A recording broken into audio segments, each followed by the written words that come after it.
Olá, meu nome é Ângeles e hoje nós vamos falar de um tema que nunca esteve tão em evidência como nesse momento, principalmente nesse período de pandemia que nós estamos enfrentando aí há 2 anos, praticamente. Nós vamos falar sobre transtornos mentais. E a gente começa com uma reflexão, né, dos dados da OMS, que mais de 450 milhões de pessoas são afetadas diretamente por transtornos mentais, e os números tendem a crescer. Então, isso é um dado bem preocupante. Na aula de hoje, nós vamos falar de uma forma sucinta sobre alguns tipos de transtorno mental e qual a visão espírita sobre esse tema. O conteúdo sobre transtorno mental, ele é muito vasto, ele é muito amplo, e não teríamos condições de entrar em todos os detalhes na aula de hoje. Existem determinados limites que norteiam a mediunidade sobre o aspecto espírita e os transtornos mentais, e nós vamos falar um pouquinho disso também. O dicionário, ele define a loucura como um distúrbio, alguma alteração mental que é caracterizada pelo afastamento do indivíduo de seus métodos habituais, de pensar, de agir, de sentir. Então, uma pessoa, ela tinha um determinado comportamento antes, e ela passa a ter um outro tipo de comportamento, um outro tipo de reação, ela começa a ter um tipo de enfrentamento diferente diante de situações na qual ela se depara durante o período da vida dela. E as causas deste distúrbio podem ser tanto orgânica como espiritual. Durante toda a história, né, vamos fazer uma reflexão antes. As pessoas que elas possuíam algum tipo de problema, elas passavam automaticamente pelas mãos de religiosos. Então, de alguma forma, esses religiosos, sacerdotes, padres, enfim, eles praticavam algum tipo de tratamento. Por isso, o indivíduo, né, entre aspas, aí, louco, era sempre considerado como se ele tivesse possuído pelo demônio, né? Só a partir lá do século XIX, né, com os avanços da ciência, essa relação ela começou a se modificar. E as experiências mediúnicas também foram estudadas. Até, por exemplo, né, toda a obra de Allan Kardec, a codificação das obras, né, todo o estudo do espiritismo. Então, todos os indivíduos que expressavam algum comportamento diferente, alguma manifestação, eles eram considerados como loucos, e muitos psiquiatras sugeriam, naquele momento, né, que eles fossem, inclusive, internados, diante de algum comportamento fora do habitual, fora do cotidiano. E nos últimos anos também ocorreu um número muito grande de pesquisas e de estudos que, a princípio, mostra que a ciência e a religião, de alguma forma, elas estão unidas. E que a religião faz bem à saúde, independente de qual seja, né? O fato da pessoa crer em algo e acreditar em algo e buscar isso, mostra que existe uma qualidade de vida, existe um bem-estar associado. Então, de acordo com essas pesquisas, a religião ela teria um papel fundamental na saúde humana. Isso porque as emoções, elas afetam o corpo humano. Então, nós temos que fortalecer essa ideia, né, e descaracterizar que, não, né, a religião, ou eu crer em algo maior do que todos nós, isso não tem nenhum significado, né, isso faz mal à saúde. Então, a gente tem que pensar de uma forma diferente disso. E hoje nós sabemos que essa ideia, ela se modificou e ela vem se modificando. Entretanto, é diferente de afirmar que a vida após a morte existe, que é uma, né, o que é uma realidade, Mas para a ciência, isso não é considerado uma realidade. Assim como, né, para outras religiões também. Mas vamos pensar num ponto aqui. Deus criou, né, o ser humano em 3 dimensões. Nós temos aqui a dimensão espiritual, que é o quê? Que é o desejo, o adorar algo, independente, né, de religião, independente de credo. Nós temos a dimensão física, que, estou falando do nosso corpo, então, ossos, músculos, os nossos membros, os nossos órgãos, enfim. E eu tenho a dimensão mental. Quando nós falamos de dimensão mental, ela se subdivide em 3 categorias. Nós temos os sentimentos, né, que são as emoções, que são os afetos. Nós temos os pensamentos, que nós chamamos de cognição, ou de raciocínio, né, o pensar. E as ações, que são as nossas atitudes, as nossas escolhas e as nossas decisões. Então, primeiro nós sentimos, depois nós pensamos e depois nós agimos. É sempre nessa ordem, independente do que, né, se é algo bom, se é ruim, é sempre nessa ordem. Então, dessa forma, nós podemos ter uma desordem de pensamento. A gente pode ter pensamentos trágicos, de auto-ataque, pensamento de autodesvalorização. Podemos ter alterações nos sentimentos através de melancolia, de tristeza, né? Sentimentos negativos. E isso faz o quê? Faz com que haja, né, uma alteração das nossas atitudes. Então, eu começo a ter algum tipo de sintoma, eu começo a apresentar algum tipo de comportamento. Posso ter uma fobia, por exemplo, ter um medo exagerado de alguma coisa, medo de ficar sozinho em casa, medo de entrar no elevador, e assim por diante. Então, as atitudes dessa pessoa, elas ficam prejudicadas. Então, se nós pensarmos, né, em termos de mente humana, a doença mental, ela passa por uma alteração do quê? Né? Vamos lá, na ordem, né, dos sentimentos, dos pensamentos e das ações, das atitudes. Então, veja o quanto que o pensar, ele está totalmente relacionado, às vezes até de forma inconsciente, sobre o nosso comportamento. E muitas vezes a gente age de tal forma, mas, nossa, eu não queria agir de tal forma, mas isso já foi provocado muito anteriormente lá dentro da nossa mente. Tem o livro Pensamento e Vida, do Chico Xavier, e tem alguns pontos interessantes para a gente refletir. Então, para os espíritos, pensamento é algo palpável, e nós já vimos isso em algum momento, em algumas outras aulas. Então, o pensamento, ele é fluido, ele é composto, né, de todas as nossas ideias, de todas as nossas crenças, portanto, tudo que está relacionado ao nosso intelecto, mas também ligado aos nossos sentimentos e emoções, sejam eles conhecidos ou aqueles que sequer temos consciência que existem, que foi o que eu acabei de falar agora há pouco. O pensamento, ele é um tipo de energia magnética. Funciona como uma antena, repele e atrai tudo que está em sintonia com ele, e o que dá o tom do pensamento é o conteúdo emocional, e não só o intelectual. Então, veja só que o nosso pensamento, ele funciona como uma antena parabólica, né?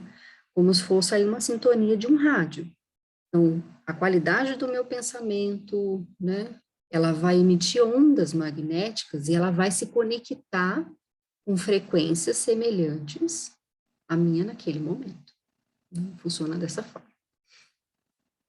A ciência, ela nunca soube explicar a causa das doenças mentais, né? O porquê de algumas pessoas, em algum momento da vida, começarem a apresentar algum comportamento diferente ou algum tipo de insanidade, enfim. Já a doutrina espírita, através de Allan Kardec e da codificação, nos apresenta um elemento essencial para esse entendimento, que é o quê? O espírito, que é aquele que viveu e viverá em várias existências por meio do quê? Da reencarnação. E que ainda quando desencarnado, percebe tudo o que produziu desde a sua criação, podendo assim analisar o que deverá reprogramar para a próxima encarnação. Para quê? Para continuar o seu processo evolutivo, para resgatar faltas cometidas em encarnações anteriores.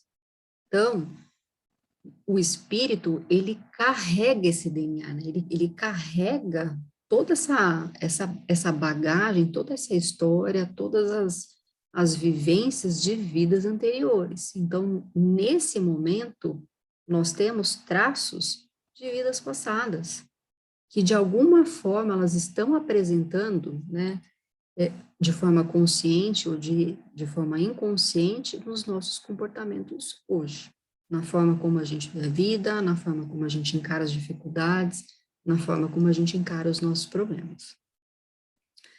O pensamento, ele pode produzir representações mentais. Então, nesse passo, significa o quê? Né? Que pensar significa falar sem uma única pronúncia. Então, vamos pensar assim, né? Os espíritos, eles nos ouvem, eles leem os nossos pensamentos, veem tudo ou quase tudo. Por quê? Porque no lugar onde eles se encontram, essa é né, é a aptidão que é possibilitada a eles. E também vai de acordo com a nossa sintonia mental, assim como a sintonia de uma estação de rádio que eu comentei.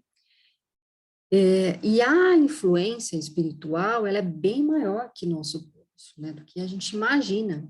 E é muito frequente eles terem o poder, sim, de nos encaminhar, de nos orientar, de nos conduzir, de nos seduzir, né, para uma outra ideia, para um outro caminho, né, que nós queremos ou não queremos seguir. Então, algumas reflexões anteriores, antes da gente falar um pouco sobre os transtornos, né?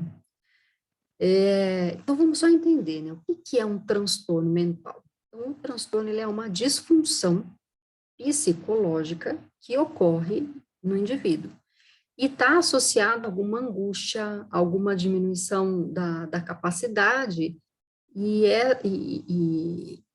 essa capacidade, ela interfere totalmente no comportamento, no cotidiano, nas atitudes dessa pessoa durante a sua rotina, né? Durante o seu dia a dia.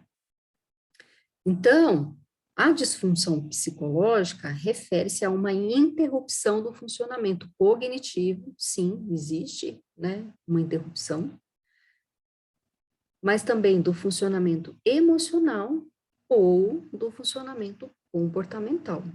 E transtornos, eles se subdividem em vários outros, né, exemplos que nós temos conhecimento, ou muitos de nós já passamos por isso também, né? O primeiro deles é a ansiedade, né? A ansiedade hoje, acompanhada de depressão, que a gente vai falar daqui a pouquinho, são um dos principais transtornos apresentados né, pela sociedade.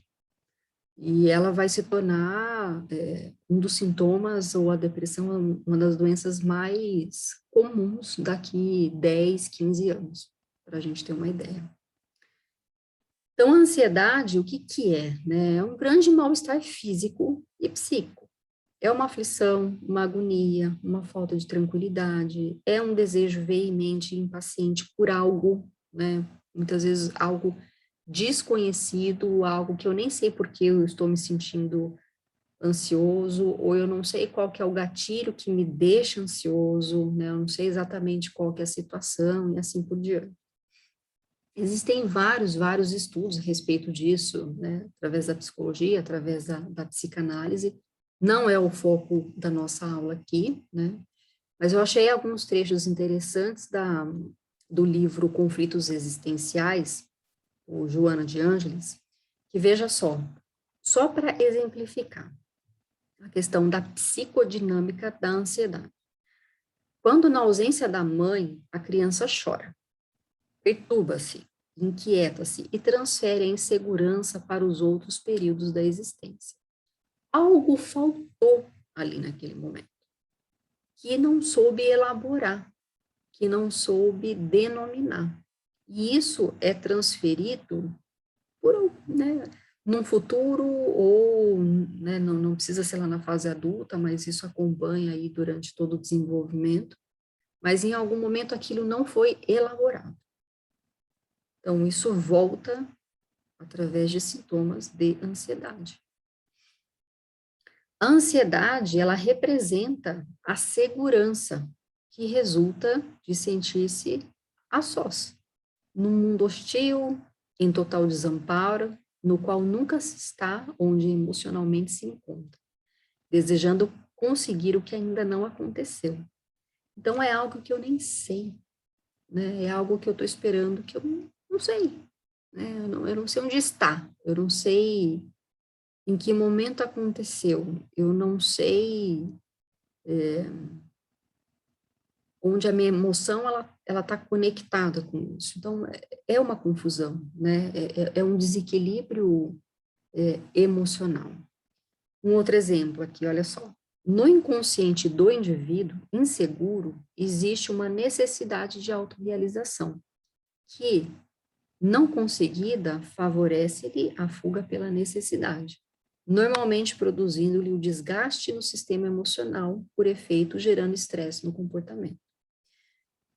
Freud, né, como eu falei, esse ponto ele é bastante estudado na psicologia e na psicanálise, principalmente na psicanálise. O medo, né, da criança perder o afeto dos pais leva à ansiedade, que a induz a atitudes de inquietação e agressividade. E isso não sendo elaborado, né, ela pode ficar embutida nesse indivíduo e ao longo do seu desenvolvimento, né, seja lá na fase adulta, pode apresentar algum tipo de sintoma. Mas veja, não estou falando aqui que as pessoas que sofrem de ansiedade é exatamente isso que aconteceu, porque o pai, porque a mãe, não é isso que eu estou falando, né? Aqui só estou trazendo alguns exemplos para elucidar esse tema. E no estudo da psicanálise requer muita profundidade, requer muito zelo, requer muito cuidado com a história do indivíduo. Aí nós temos a esquizofrenia, né? O que é a esquizofrenia? É um termo geral que designa um conjunto de psicoses. O que é psicoses, né? É um rompimento do contato com a realidade. É marcado o quê? Por ideias obsessivas, pode ser causada por uma condição de saúde, por medicamentos, por uso de droga. Os possíveis sintomas incluem delírios, alucinações, é uma fala incoerente com a realidade, é uma agitação muito grande. Então, a pessoa afetada geralmente não percebe que o seu comportamento está alterado. Ela não tem noção de si, percepção de si. E o tratamento, ele pode incluir medicamentos, pode incluir a psicoterapia, né? Então, nós temos uma desorganização intrínseca do sistema nervoso, dos neurônios. Então, veja, há, né, uma questão química envolvida. Tem questões emocionais, tem, mas tem uma questão química envolvida também. Por isso que pessoas que sofrem de ansiedade, que sofrem de esquizofrenia ou qualquer outra psicopatologia, é importantíssimo ter o acompanhamento de psiquiatra e um acompanhamento psicoterapeuta. É essencial as duas mãos caminharem aí, né, as duas vias caminharem juntas. Uma depende da outra. E aliado a isso, a questão espiritual, independente de religião, ela se faz necessária, né? Então, assim, os transtornos mentais, isentando as questões de de casos produzidos por acidente, por traumatismos cerebrais, ou ainda, por exemplo, por uma doença, uma infecção, meningite. Tem no espírito a causa raiz dessa psicopatologia. O corpo físico é somente um veículo de manifestação, né? Então, é importante a gente refletir sobre isso. Alguns pontos aqui do livro, né, Entre Dois Mundos, do Manuel Miranda. Devemos considerar que o paciente psiquiátrico é normalmente alguém que se utilizou da inteligência e do sentimento com muita falta de responsabilidade, lesando os núcleos perispirituais que plasmam no cérebro carnal as necessidades de reparação.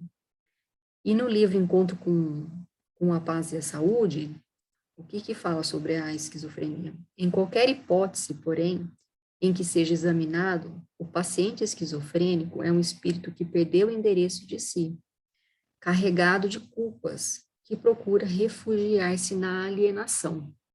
Então, o espírito ele fica alienado para não olhar para essa realidade, porque essa realidade traz muito sofrimento.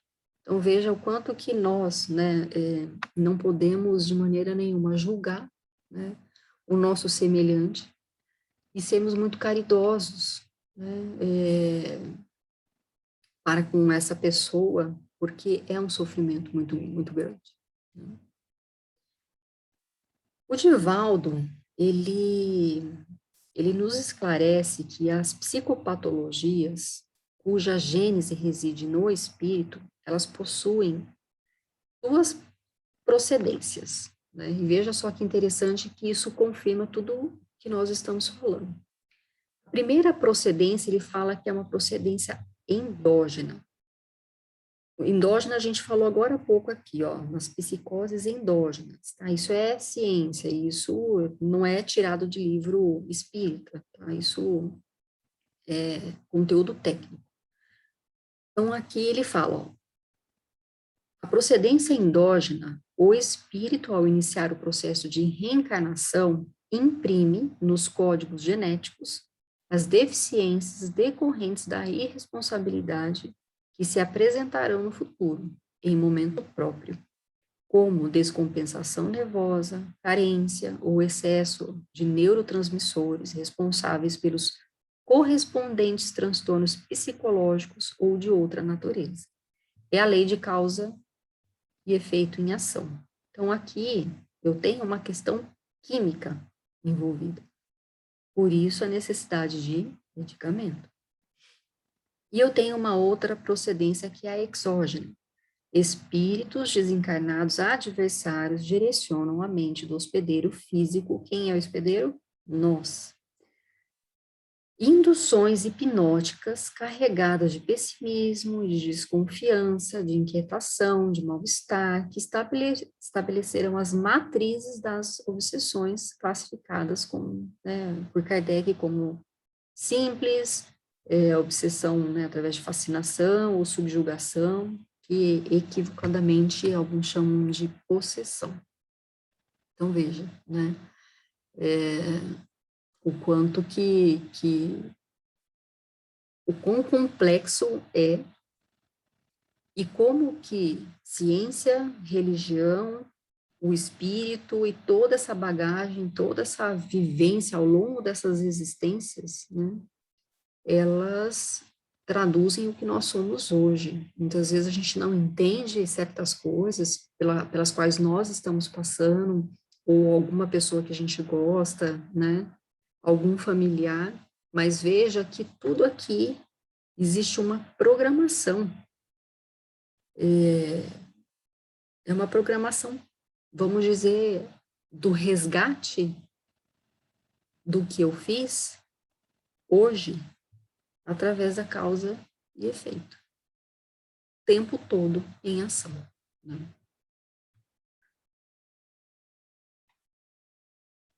Um outro transtorno muito, muito do campo comum e que está crescendo, assim, exponencialmente é a depressão, né?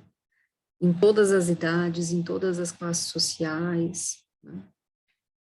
que é o quê? É o ato ou efeito de deprimir, é o estado de desencorajamento, de perda de interesse, é um abatimento moral, uma tristeza, uma melancolia. Então, esse transtorno, né, normalmente no diagnóstico, aparece redução de humor, então essa pessoa, ela está com essa tristeza de forma recorrente, não é em caso pontual. Ela não consegue ficar triste agora, mas ela se recupera, ela fica bem, mas é uma tristeza sem fim, né? Ela não termina. E muitas vezes nem tem um motivo. Uma desmotivação, a perda progressiva de sentir prazer, ou mesmo a perda da capacidade né, de sentir prazer em algo que eu faço, sentir prazer numa comida, sentir prazer num passeio, sentir prazer contemplando a natureza, né? Então, como eu falei, a depressão é um dos transtornos mais recorrentes, segundo os dados da OMS. E ela deve se tornar a doença mais comum no mundo nos próximos 20 anos, 15, 20 anos. E a depressão, ela tem várias faces, e ela pode ocorrer devido a fatores emocionais, psicológicos, ou até mesmo espirituais. Então, alguns motivos que podem desencadear, né, a doença, elas são desenvolvidos ainda na infância. Os exemplos, né, que eu citei agora há pouco, do amor, né, do pai, da mãe, gerando ansiedade nessa criança. Então, isso ao longo do tempo, né, ansiedade, né, o efeito de deprimir, o abatimento moral, a tristeza. Então, tudo isso vai sendo construído, né? Ou seja, a estrutura familiar, ela é, sim, a base da formação do caráter, né, do indivíduo. Então, se há uma relação sincera entre os parceiros, a criança, ela vai crescer dentro de um lar estruturado, mesmo com todas as dificuldades naturais de uma relação. Então, ela aprende desde cedo a lidar com a insatisfação, com as crises, com o respeito, a amizade, o desprendimento e outros aspectos importantes nos relacionamentos. Então, é muito comum, né, encontrar-se na depressão uma forma de tristeza, né, porém doentia, irresistível, sem causa que a justifique. E tem várias, né, tem vários exemplos de como começa esse adoecimento, de qual é o tipo de comportamento, qual que é a sensação que essas pessoas apresentam, enfim. Tá? E daí a gente, né, pensa também um pouquinho que durante a vida adulta, né, muitas pessoas elas acabam enfrentando situações de desilusão. E por não estarem preparadas para enfrentar, elas acabam ficando com uma baixa autoestima, ficam sem autoconfiança, ficam desanimadas, desinteressadas. Então, o ser humano, ele precisa se sentir estimulado. Sem isso, ele começa a sentir uma sensação de vazio e angústia. Então, pelo ângulo espiritual, a culpa, o remorso, a mágoa e o ressentimento, elas levam a pessoa a estados depressivos, podendo causar o desenvolvimento de doenças psicossomáticas e até mesmo câncer, né? Portanto, o amor e o perdão, que a doutrina espírita tanto nos ensina, são sentimentos também preventivos. Então, diante de sintomas de depressão, o primeiro passo deve ser procurar profissionais capacitados, né, para uma avaliação, para fazer um diagnóstico preciso, para prescrever um tratamento. A terapia e os cuidados com o sono, com a alimentação e com as relações, elas devem fazer parte do tratamento, bem como a ajuda espiritual. Por exemplo, no espiritismo, através de passes, de água fluidificada, leitura do evangelho, né?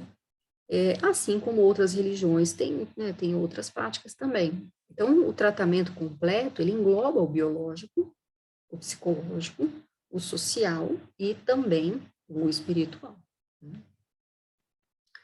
E um outro ponto é a obsessão, né? Então, chama-se obsessão a ação persistente que um espírito mau exerce sobre um indivíduo. Apresenta caracteres muito diferentes que vão desde a simples influência moral, sem perceptíveis sinais exteriores, até a perturbação completa do organismo e das faculdades mentais. Isso aqui está no livro da Gênese, lá na página 304. Só uma questão, a questão de transtornos mentais eu já citei, a ansiedade, esquizofrenia, a depressão como exemplos, né? Tem outros transtornos mentais, mas esses vamos dizer que são os principais. Aqui nós entramos num tema que está relacionado à codificação espírita, né? O termo obsessão, ele não é estudado na psicanálise, não é estudado na psicologia, para ficar claro. A dinâmica da obsessão, né, assim como as enfermidades resultam das imperfeições físicas que tornam o corpo acessível às perniciosas influências exteriores, a obsessão decorre sempre de uma imperfeição moral, que dá ascendência a um espírito mau. Então, assim, eu já tenho um histórico, né? Nós não sabemos nas nossas existências anteriores, nós passamos aí pelo véu do esquecimento no momento que nós reencarnamos, justamente para a gente ter o livre-arbítrio, para nós fazermos as nossas escolhas, mas nós temos as nossas tendências, né? Tá carregado em nós os nossos códigos genéticos, enfim, tudo que nós aprendemos e sofremos e fizemos, né? Então, eu posso ter uma ascendência, muitas vezes nem sem saber, a um determinado tipo de espírito, né? Por isso que é importante os nossos pensamentos. Pensamento é algo palpável. Pensamento, a gente se conecta com outros espíritos que estão pensando da mesma forma que nós. E vocês imaginam eu ficar num ciclo de pensamento melancólico, pensamento triste, que eu sou infeliz, que isso, que aquilo, quanto que isso não vai crescendo, crescendo, crescendo, e vai, né, vai tomando uma proporção energética absurda, que chega um momento que esse indivíduo não tem mais o controle, não tem mais o controle, né? E precisa de um tratamento mais complexo, um tratamento mais profundo. Então, dependendo da vibração do obsessor, é óbvio que o obsediado ele também acaba sentindo, né, essas impressões no seu corpo físico e mental. Já aconteceu com todos nós, de repente a gente está super bem, de repente nossos pensamentos dão uma voada e daqui a pouco você está se sentindo mal, corpo pesado, uma dor de cabeça, enfim, né? Uma vez ou outra, vamos dizer que foi um relapso, mas isso de forma frequente, a gente precisa prestar atenção. Então, normalmente, quando a pessoa ela está adoecida mentalmente, ocorre uma desintegração muito grande de várias estruturas da sua personalidade. E a pessoa ela fica mais vulnerável a receber os impactos dos obsessores. Então, dessa forma, além, né, de um tratamento espírita, é importante que a pessoa receba, sim, medicação. Por quê? Porque vai ter ali uma reação química, né, dos neurotransmissores, como a gente já falou. Então, se o paciente ele apresenta um quadro psicótico e a gente, né, não sabe se isso é fruto de uma obsessão, questão espiritual ou de um transtorno químico, ou se as duas coisas estão acontecendo simultaneamente. Então, precisa atacar, né, e seguir aí por todos os caminhos possíveis para que essa pessoa consiga se reequilibrar. Vamos pensar, né, uma reflexão interessante. Supondo que, né, um indivíduo, ele dá passividade, né, dá uma manifestação de um espírito dentro de um grupo espírita. E ali ele vai apresentar, né, todo a característica, enfim, os sentimentos daquele espírito. Mas fora dali, ele tem uma vida totalmente normal. Então, esse é um contexto de sanidade. Não implica nenhum transtorno mental. Essa pessoa ela teve uma manifestação, mas saiu dali, tá normal, tá tudo bem, consciente, né? Agora imagina isso lá atrás, lá antes do século XIX, como a gente falou, né? O quanto que isso era difícil e era complicado para as pessoas, porque não tinha estudo nenhum a respeito disso, né? Então, o quanto que avançou o estudo nesse sentido, e hoje a gente tem mais clareza, né? Hoje a gente tem muito mais informação, então a gente consegue ir por um caminho, ir por outro, e entender o que está acontecendo de uma forma mais coerente, de uma forma mais correta. Então, em todos esses casos, nós vamos encontrar, né, espíritos encarnados, moralmente enfermos, endividados perante as leis divinas, e em processos graves de provação, muitas vezes muito dolorosa, ou expiações reeducativas, né? Então, independente da categoria, a obsessão, ela é enfermidade de longo curso.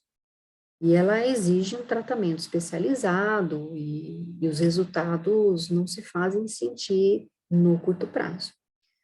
Os tratamentos especializados, né, que são os tratamentos psiquiátricos, os tratamentos psicológicos, que são indispensáveis, eles podem produzir uma melhora no quadro. Mas, vamos pensar assim, se eu tenho um hospedeiro, né, desencarnado, um espírito desencarnado, que ele não se afastou, de alguma forma ele está acoplado, né, ele está conectado ali com o indivíduo, vai persistir nas tentativas de perseguição, né, e de vingança. Então, somente quando ocorrer uma alteração do comportamento mental, uma mudança do comportamento moral do enfermo, né, do indivíduo, direcionado para o amor, para o bem, para a caridade, vai conseguindo sensibilizar aqueles que estejam na condição de perseguidores, e que dará recuperação, né, recebendo no processo terapêutico o auxílio, que é imprescindível, dos medicamentos, né, na reorganização aí da máquina cerebral, né. Então, estão, né, nas questões emocionais os maiores desafios do desenvolvimento do espírito. E os sintomas, eles são produzidos por um ciclo, né? Então, nós temos aí os nossos relacionamentos, né? Então, isso gera uma série de situações conflitivas para uma pessoa, principalmente na infância. Aí, isso gera um medo de perder o amor ou ser rejeitado pelos cuidadores, né? Aí, existe uma repressão desse medo, da angústia, ela não é manifestada, então eu vou colocando embaixo do tapete, eu não elaboro isso na minha cabeça. Isso gera uma angústia, como uma forma de defesa, e o sintoma como uma maneira, né, de lidar com a angústia, no físico, no psicológico, em ambos. Então, é uma ordem, né, é um resumo de como funciona essa produção, né, o ciclo desse sintoma. Então, eu tenho os conflitos sociais e familiares, que geram os conflitos pessoais, e isso é um ciclo, e isso gera as disfunções de comportamento, que geram sintomas físicos. E aqui a gente está falando, né? Aí entram aí as doenças psicossomáticas, enfim. Então, a doutrina espírita, ela contribuiu para essa visão ampliada para todos nós, né, da evolução. Então, não simplesmente nascer e morrer, né, mas sim, meu corpo morre, mas meu espírito é imortal. E um outro aprendizado da doutrina é que você teve ou terá apenas esta vida, então aproveite a jornada. É preciso ter iniciativa e resignação. A vida, ela nos desafia para irmos além da superfície. Então, estamos encarnados hoje É uma oportunidade que nos foi dada dessa vida. Então, vamos aproveitar, né? Então, muitas vezes a gente tem dificuldade de olhar para nós mesmos, né, e reconhecer nossas imperfeições, nossos desajustes. E muitos repetem o jargão: ah, este problema é um karma, ah, isso que eu vivi é uma expiação, uma provação. Mas dificilmente fazemos o seguinte questionamento, né? Como começou esse problema e por quê? Né? Se paramos, se a gente parar só nessa pergunta, a gente tem um aprendizado muito limitado. E talvez façamos uma lista dos problemas novos e dos problemas antigos para juntar naquele, né, naquela insatisfação daquele momento. Mas é mais do que isso, né? Vai além disso. Então, daí nós voltamos aos padrões que falamos anteriormente. Então, há padrões emocionais, afetivos, que têm determinado nossas escolhas, que têm conformado, formatado a vida, que têm estabelecido limites ou prisões. Então, elas não foram impostas, não é karma, não é provação, é simplesmente o pensamento criando a vida que nós procuramos. Então, é uma procura parte consciente, porque eu quero negar, e parte inconsciente. Então, algo que quer, que clama, né? E os nossos padrões, aí eu estou falando de escolhas, de atitudes, de comportamentos que acabam determinando o nosso processo evolutivo, nosso destino, vamos dizer assim. E temos a chance de reencarnação. Então, nascemos, crescemos e o nosso padrão aflora. Então, nesse momento, podemos lutar, né, contra as más tendências que se apresentam em nós. Isso levará a uma repetição ao longo do século. Então, vamos pensar, é uma reencarnação desperdiçada, né? Então, nós precisamos aproveitar. É sofrido, é difícil, mas está aí a aprovação, está aí a evolução, está aí a ressignificação ou a resignação. Para quê? Para o enfrentamento dessa dificuldade, para o enfrentamento desse sofrimento, né, dessa angústia, para que esse espírito resgate, lá na lei de ação e reação, algo que nesse momento eu não sei falar, eu não sei dar um significado. Por quê? Porque nós esquecemos, né? Então, é uma oportunidade, é uma chance que nos foi dada nesse momento de evolução. E essa jornada não é fácil, né? Nós não estamos aqui a passeio, né? Nós não estamos aqui para, fizemos uma viagem aqui, estamos passeando, não. Nós estamos aqui para aprender, nós estamos aqui para trabalhar, né? Então, o Espiritismo, ele mostra as causas e os objetivos do sofrimento, sejam eles físicos, sejam eles morais, os quais passam a ser vistos como crises que garantirão a felicidade em existências futuras, se vividos com resignação e sem revolta, né? Uma vez esclarecida, o indivíduo ele tem a oportunidade de compreender que o sofrimento ele é justo, porque se eu estou sofrendo hoje, eu não estou sofrendo à toa, algo, né, eu estou resgatando do que eu fiz em existências anteriores. Isso não é um castigo de Deus, ou é obra do acaso. Tudo tem uma razão de ser, né? Então, a doutrina, ela nos ensina isso fortemente. E a doutrina, ela tem mostrado que os processos mentais, né, eles seriam frutos da nossa atividade espiritual, né, com repercussão na nossa estrutura cerebral. Então, o cérebro, ele seria apenas um instrumento. No entanto, para ocorrer essa integração entre a essência espiritual e essa, né, manifestação com a estrutura física, é necessário, né, a existência de um elemento intermediário, tanto na função quanto em sua composição. E esse corpo é chamado de espírito ou perispírito. Por isso que isso mostra para a gente que tudo o que temos hoje já está embutido em nós. Basta, né, ou nos resta lutarmos contra as nossas más tendências, lutarmos contra os nossos vícios, para que a gente consiga encarar a nossa evolução espiritual. E tem essa mensagem muito bonita que eu encontrei, de Léo Denis: lembra-te de que a vida é curta. Enquanto ela durar, esforça-te por adquirir o que vieste procurar neste mundo, o verdadeiro aperfeiçoamento.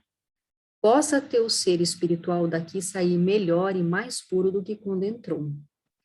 Acautela-te das armadilhas da carne. Reflete que a terra é um campo de batalha, onde a alma é o todo, é a todo momento assaltada pela matéria e pelos sentidos. Luta corajosamente contra as paixões vis. Luta pelo espírito e pelo coração. Corrige teus defeitos, adoça teu caráter, fortifica tua vontade. Eleva-te pelo pensamento acima das vulgaridades terrestres. Dilata as tuas aspirações sobre o céu luminoso. Então, a gente tem muito que aprender e muito que evoluir. Agradeço pela aula de hoje e até a próxima.